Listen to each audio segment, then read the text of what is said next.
Let's go to Mark in Carmel. What's up, Mark? It's not that easy. It's not that easy. Hey, Mark. Mark. Yes, hi. How you doing? Good. You're on the air. It's not that easy. Yeah, hi. Good afternoon, Michael. First, I want to say thank you. I met you years ago, and you signed an autograph for my son. But as far as Boone and Cashman, if they had third base and left field, settled, whether or not Dominguez is out there, then their pitching wouldn't be as important.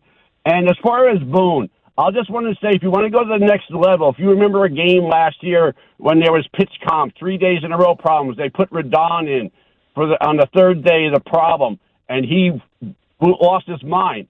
If Boone needs to go to the next level, you can't go 2 days having pitch comp and let the third day come. You got to fix that ahead of time, whether it's him or the people that are under him. So there's other things that Boone, he just needs to go to the next level and have the players ready to play, and Cashman needs to not be afraid to get rid of bad contracts. I'll leave it at that. Wait a second, Mark. Let's talk. But get rid of bad contracts. Like who are you talking about? LeMahieu. Oh, okay. No one. But how is LeMahieu stopping what they're doing?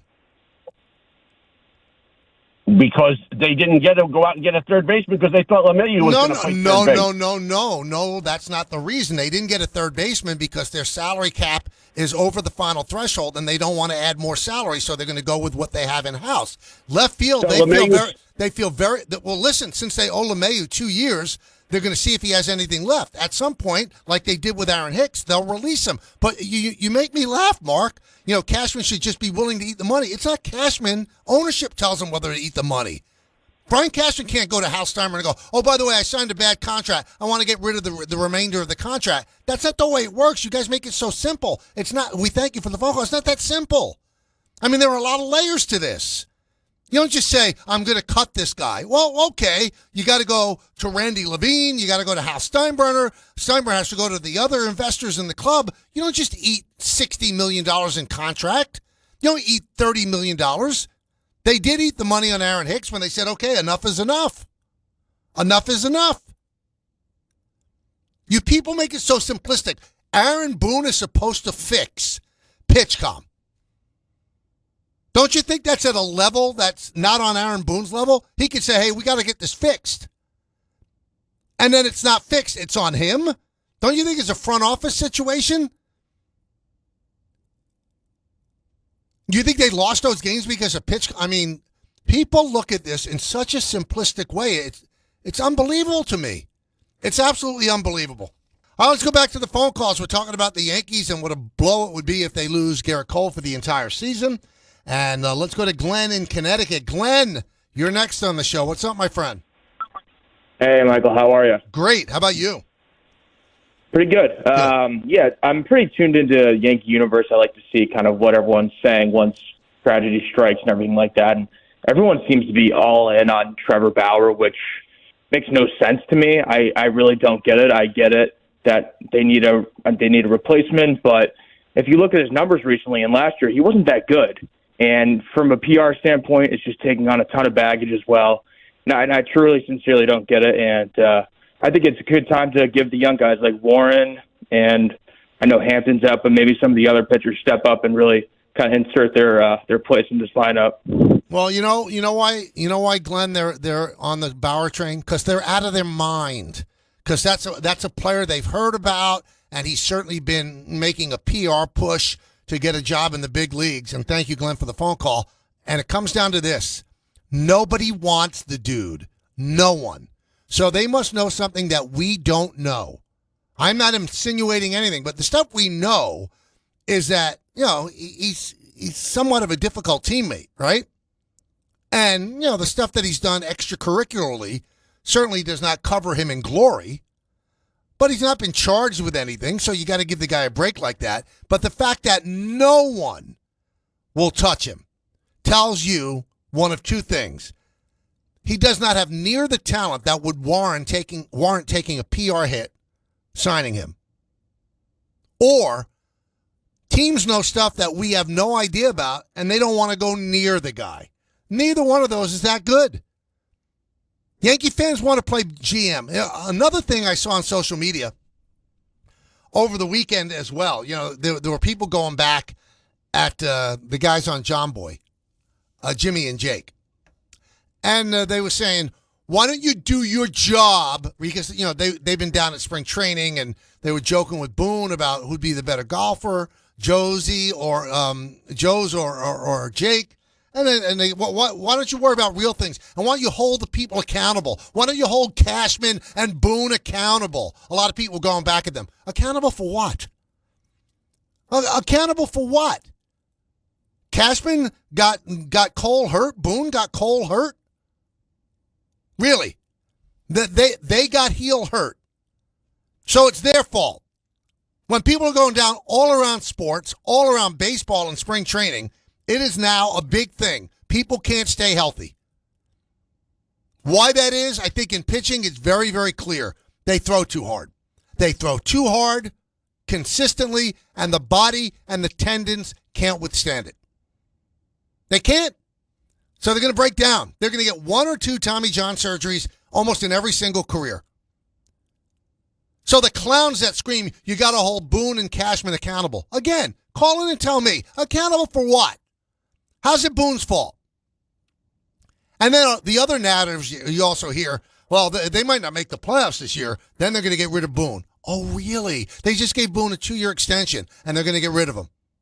You people live in a dream world, a hateful dream world. You have a fever dream about the Yankees. You claim that you're Yankee fans, but all you do is look at the negative about the Yankees. It's a sport. You're supposed to enjoy the ups and the downs. You don't embrace the downs, but it's all part of it. You all feel like if they don't win a championship that they betrayed you, that they don't deserve your support, then don't support them. If it sickens you so much the way they do business, why would you torment yourself?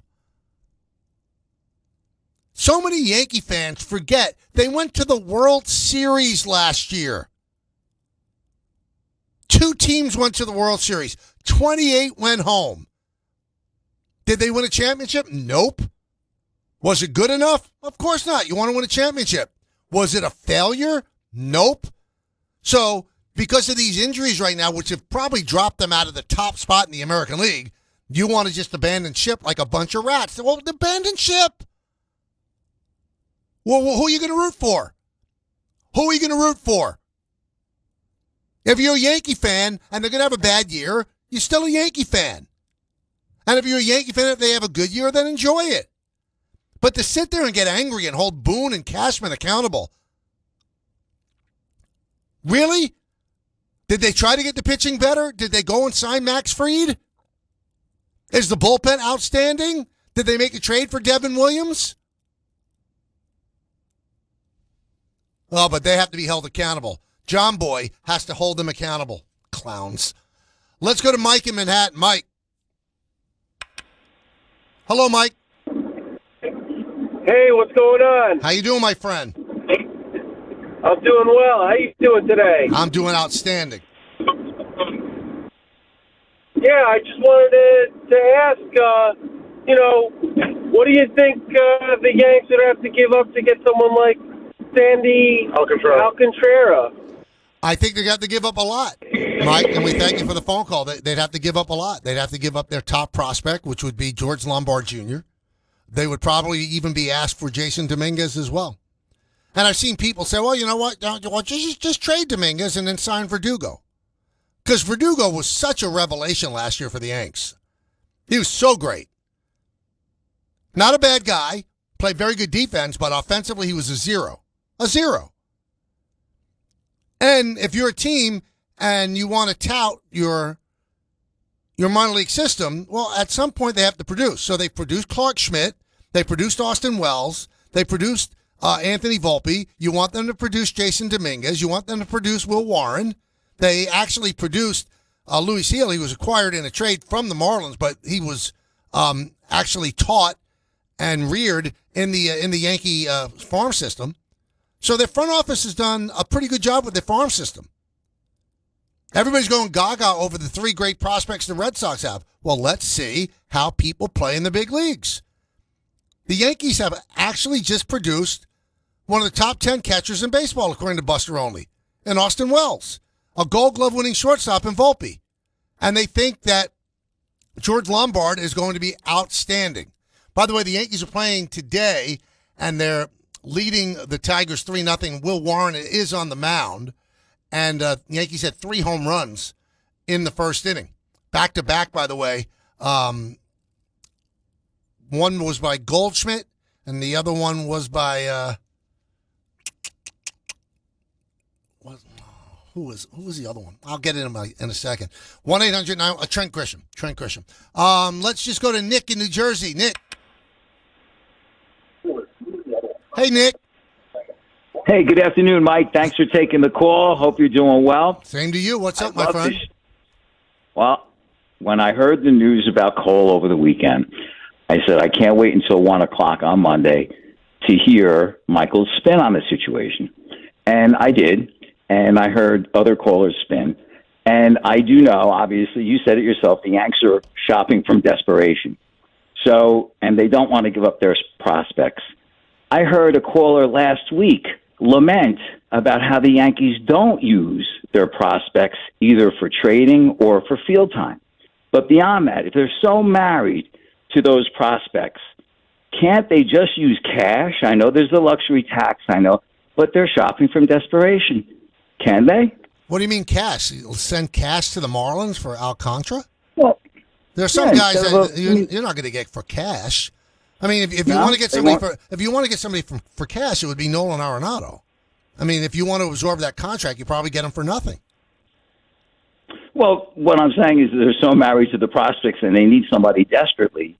They either have to give up the prospects or give us some cash. But Nick, Nick, thank you for the call.